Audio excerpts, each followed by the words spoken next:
Moving to the second layer of the skin, which is the derms. The derms consist of two layers.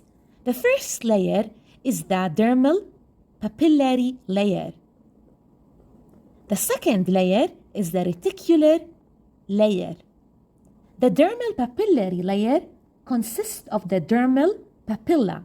The dermal papilla, they form the wavy boundary between the derms and the stratum basal of the epidermis. So right here, we can see the dermal papilla. Now on this part of the model, we took away the epidermis so that we can see where the derms starts, and we also can see the dermal papilla.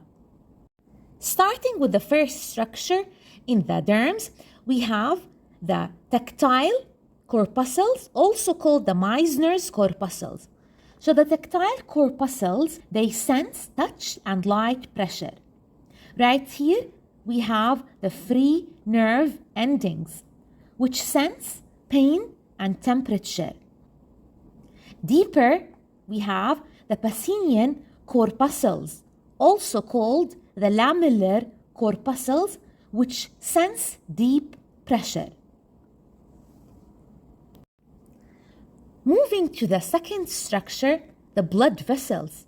The blood vessels, they run through the derms. They provide nutrients and they remove the waste products. So we have an artery in red and a vein in blue. Also, the blood vessels, they control the body temperature. For example, in cold temperatures, the blood vessels will constrict, whereas in warm temperature, the blood vessels in the skin will dilate.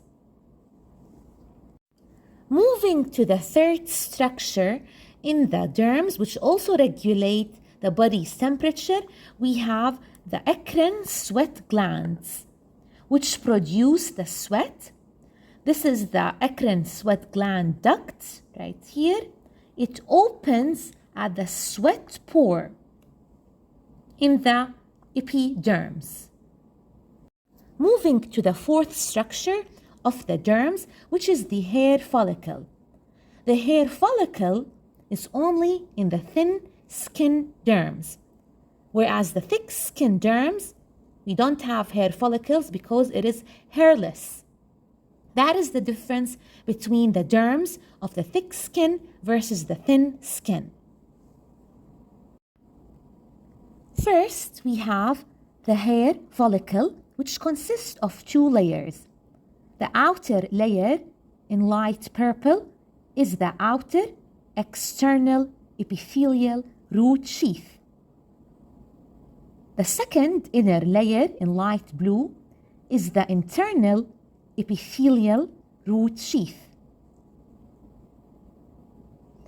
So both they form the hair follicle. At the base, we have the hair papilla, which contains the blood vessels that provide the nutrients for the hair. Moving to the hair root, which consists of three layers. The first outer layer is the hair cuticle.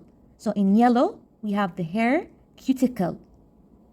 The second layer in brown, which is the hair cortex. So this is the hair cortex. Also, that's the hair cortex on the other side. In the center, which is the white line, we have the hair medulla. So these are the three layers of the hair roots. This part right here is the hair shaft. When you pluck out a hair, what you see at the end of the hair is the hair bulb, while the hair follicle remains because it is part of the skin. Associated with the hair follicle, we have the sebaceous gland. This is the sebaceous gland. This is the sweat gland. The sebaceous gland produces sebum, the oily substance that lubricate the hair shaft. After 5 days, for example, of not washing your hair, it gets oily because of the sebum from the sebaceous gland. Attached to the hair follicle, we have a bundle of smooth muscle. This muscle is called the adductor pili muscle. When the adductor pili muscle contracts, it pushes the hair away from the skin, and that's what gives us the goosebumps.